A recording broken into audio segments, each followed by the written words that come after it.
Hello, and it's time for our Sunday interview. Today it's with the lovely Claire Russell, who will probably join us any second. I'm just quickly sharing the video on my page. And you can do the same. If you like what's being said, please feel free to just share the video. And there she is. Sorry, there she go. Just quickly adding her. Sorry. There you go. So if you disagree, just let us know in the smiley bar what you're thinking. If you have any questions, please post them as we speak. And if you find what we're saying so interesting that you think even other people might benefit from it, then please feel free to share the content right away. Share it wide into the open. As I mentioned, today our interview guest is the lovely Claire. I met Claire in a networking group where she did a presentation on the subject, which she will cover today.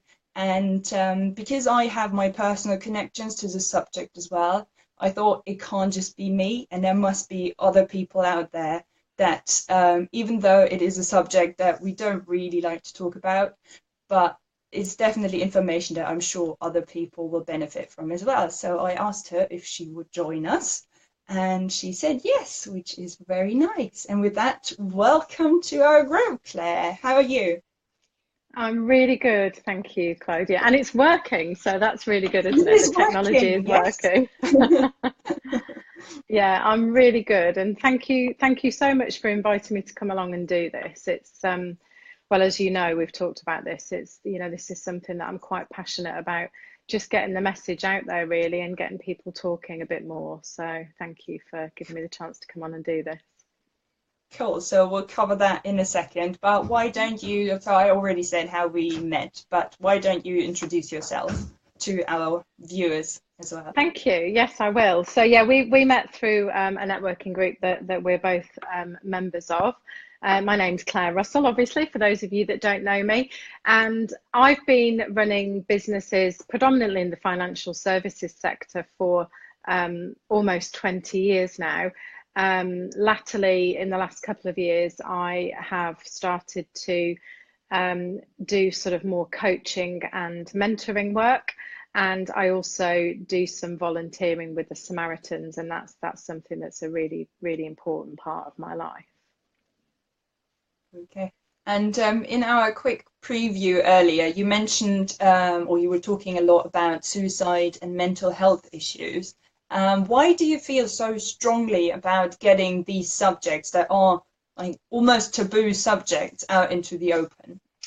Do you know, I think for that very reason, Claudia, mental health broadly still seems to be such a taboo subject, and something that people find really hard to talk about. And it shouldn't be. It's so prevalent. There's so many people will experience mental health issues or come into contact with them at some point in their lives. And to me, it just feels like it should be something that people can talk about more easily and more openly. And in my own experience, I think that if people are able to talk at an early stage about the kinds of pressures and problems and feelings that they're dealing with, then they're often far more easily dealt with than if it's allowed to, if feelings and things are squashed down and allowed to kind of fester. And they seem to grow bigger and more difficult to deal with when they're not talked about. So I think for me, it's this kind of message of it's okay to talk, and getting that sort of message out there is something that's really important to me. Okay. And what are you hoping to achieve through this? So what's your agenda, I guess? I think 5,688 people died due to suicide in the UK last year. It's a huge number of people. It's a number that's reduced significantly. It's at its lowest since about 2011. So, you know, that number has reduced, but still 5,688 people died by suicide. And everybody that I have talked to, everybody that I have come into contact with in the last couple of years, as I've been talking more about suicide and about mental issues, everybody that I've come into contact with has told me that they've either had a personal experience of having experienced a loss due to suicide, or having experienced suicidal thoughts themselves, or they know somebody that has. You know, that it's enormous. You're not talking about something that, you know, is a tiny issue that people rarely come into contact with. All of us, I guarantee all of us at some point in our lives will come into contact with this.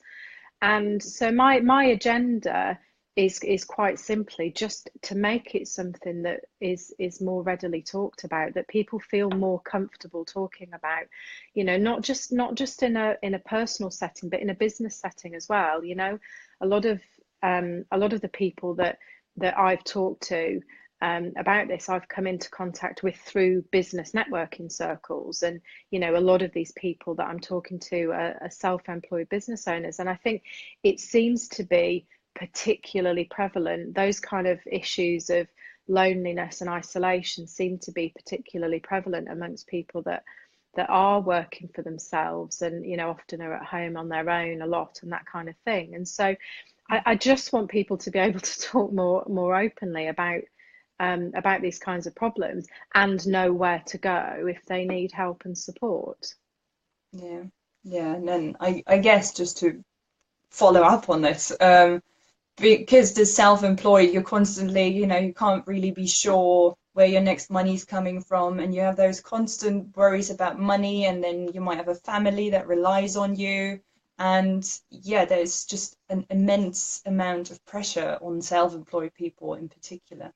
But I don't know if you know, but statistically, are self-employed people more affected by suicide? Or I haven't seen any statistics that particularly address whether people are employed or self-employed. So what I'm talking about is probably more anecdotal.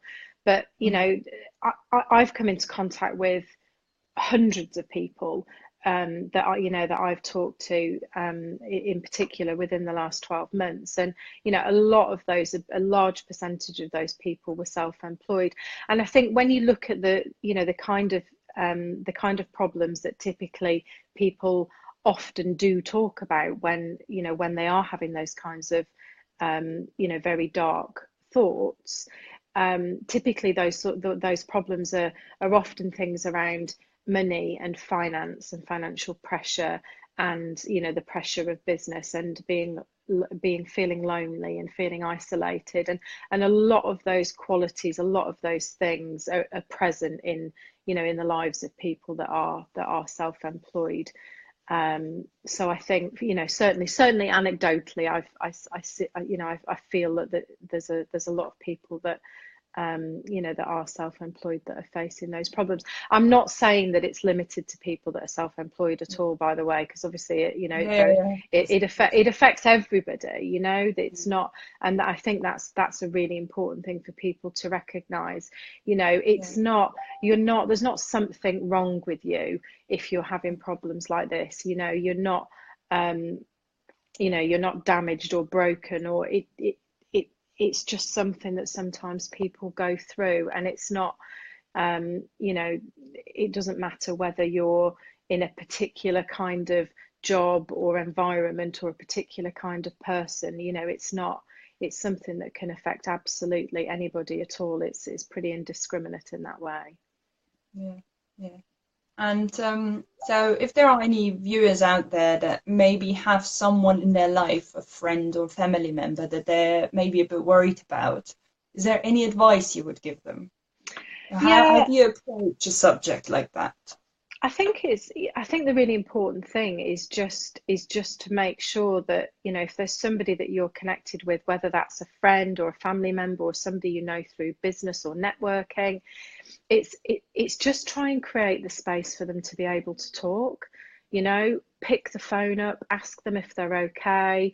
Sometimes people are not ready to talk. They don't, you know, they don't want to, they don't feel able to. But, you know, if you've got somebody that you know is under those kinds of pressures and you're at all worried about, then, you know, my message really would be just keep checking in with them, and, you know, just keep asking how they are, because you might just catch them on that day when they are ready to talk, you know, and that can be, it can completely change the course of somebody's life if, you know, if they're able, if they're given permission to talk and open up about what they're facing, and, you know, they know that they're not going to be judged, then it really can just completely change the course of what happens.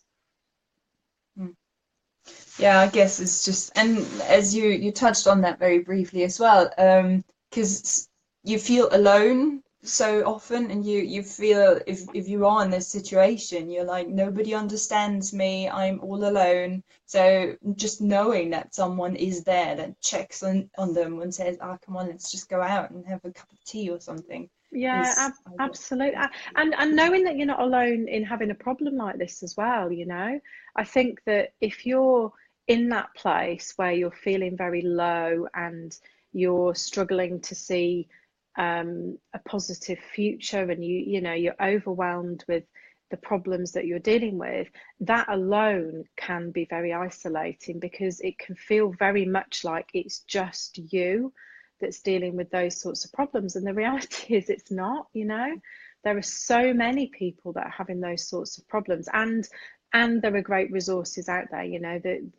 We're talking about the Samaritans. They're not the only organisation, but the Samaritans is the organisation that, you know, obviously I have a lot of experience of. And you know, the Samaritans are there 24 hours a day, every day, to support people. And, you know, I would urge, if you've got somebody that you're worried about, one of the things I would urge you to do is give them the details of the Samaritans. And, you know, they may not like it, they may not particularly want to do that right now, but at least if they've got the details, you know, they might find that one day they feel like picking the phone up, and that could really change things for them.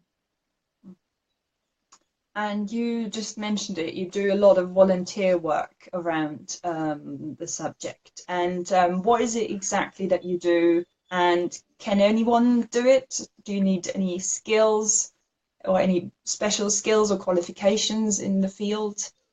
What can you tell No, us about no, you don't. I mean, anybody can be a Samaritan with, sorry, a volunteer with the Samaritans. There are different ways of volunteering. So I volunteer as a listening volunteer. So I'm there supporting people either on the telephone or face to face or by text and email. So there's all those different ways of communicating with the Samaritans. And I also do some outreach work as well. So I go out and represent the Samaritans at different places. So, for instance, we go out to train stations that are sort of hotspot problem areas for people that are making suicide attempts, and we spend sort of hours there talking to people and just, you know, trying to raise awareness really of what we do. And we go out to prisons, hospitals and schools. So in terms of people that want to volunteer, there's loads of different opportunities. You can volunteer as a listener, so doing the sort of thing that I do, which is supporting people and listening to them. But there's also loads of other things. So you know, if your business is a marketing or social media business, then Samaritans are always looking for people with those sorts of skills that can volunteer and help out with that kind of thing. And there's loads of stuff, you know, there's kind of back office administrative support and all that kind of thing as well. So really, you know, whatever your background and whatever your skills, there's probably opportunities for you to use them either with Samaritans or, you know, another organisation if you find something else that you'd like to do. It's so worthwhile. You know, I've been involved now for a couple of years, and I cannot imagine my life without the Samaritans in it. You know, it's I've changed a lot, and I've learned a lot and grown a lot through the volunteer work that I've done. So, you know, you get as much as you put into it. It's incredibly rewarding work, and yeah, I certainly couldn't imagine not doing it. Yeah, no, it's a very, very honorable thing to do. And yeah, I guess if you, as you said, you might just be there when they're ready to talk, Yeah, and you literally change people's lives or save people's lives, really. yeah. And how did you first get into volunteering? What prompted that? Was there a certain incident when you said, or when you just learned more about them? It's a combination of things, really. I'd always kind of known about the Samaritans. I think it's a bit of a British institution. You know, it seems as though Samaritans has been around forever. In fact, we haven't been around forever. We've been around. I think it's about 60 years. So it's not, you know, it's not a huge amount of time in the grand scheme of things. But I'd always been aware of the Samaritans. People that I knew in my family had volunteered for the Samaritans when I was growing up. So I was kind of just aware of it, and it was always in my mind that I wanted to, at some point in my life, I wanted to do some volunteer work.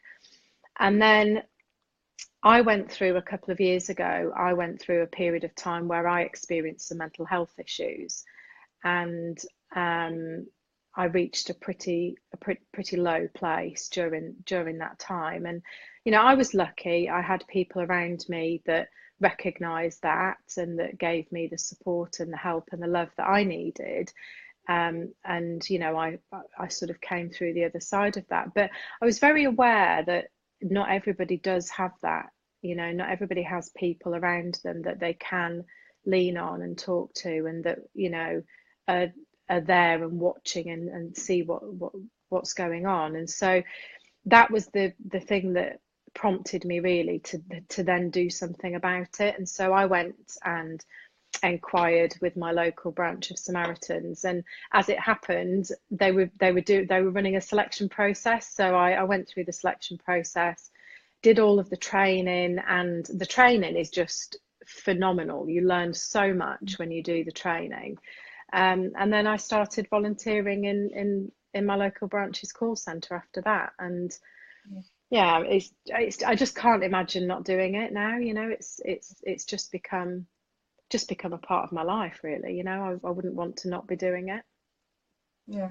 That's really, really great, and to learn so much about it is so fascinating. And how, so I guess there's a two-parted question. If someone wants to become a volunteer themselves, how do they get in touch? Who do they talk to? And the second one, if someone has suicidal thoughts or is going through a difficult phase, how do they get in touch?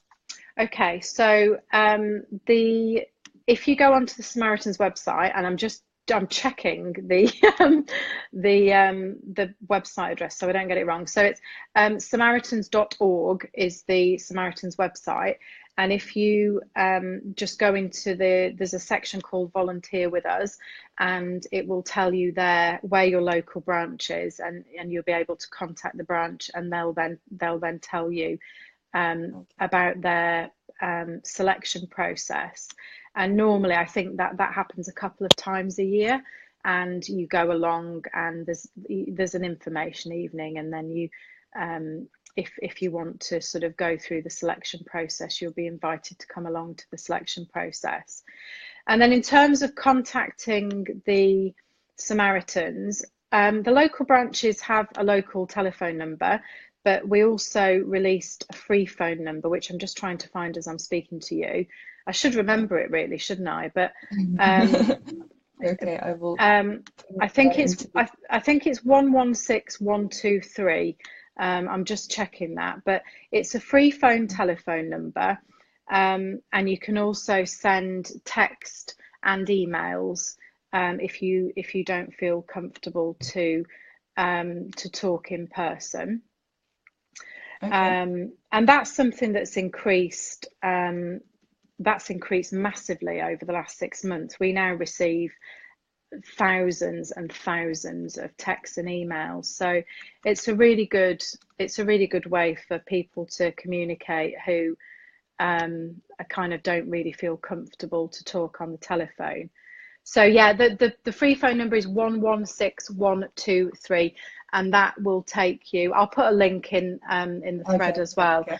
that takes you through to the National Call Centre, and then you're put through to wherever there's a Samaritan free to talk to you, or you can dial the local numbers, which you can find just doing a Google search. Okay. Okay. And if someone feels they would like to talk to you or find out more about you, how could they get in touch with you? Yeah, I'm pretty easy to find on social media. So if you just search by my name, Claire Russell, yeah, on either Facebook or LinkedIn, I'm pretty easy to find. I'm always really happy to talk to anybody about my experiences, whether that's the more personal stuff or my experience of volunteering and the organisation and all that kind of thing. So yeah, I'm very happy to be contacted if anybody wants to have a chat at any time. That's fine. Cool. Thank you very much. It was an absolute pleasure to talk to you and learn more about you and the work you do. Thank you. Are there any questions? I don't think there were any so far, but are there any now? I'm very happy. Yeah, there've been quite a few people watching live. Obviously, I've shared this on my profiles, and anybody that's watching, do share it, share the recording, because it's really great for for as many people as possible to see it and find out more. And if anybody posts any questions in the thread afterwards, I'll jump on and answer them as well. Cool. Thank you so much. So I think that was it. No, it was really, really nice to have you. And thank you so much to talk so openly. And I'm really hoping that loads of people will share it. And if there's anything that we or the network can do for you, then please let us know. Thank you so much. It's been lovely to talk to you, and I'll talk to you again soon. Yeah, talk to you soon. All right, Bye-bye. take care. Bye-bye.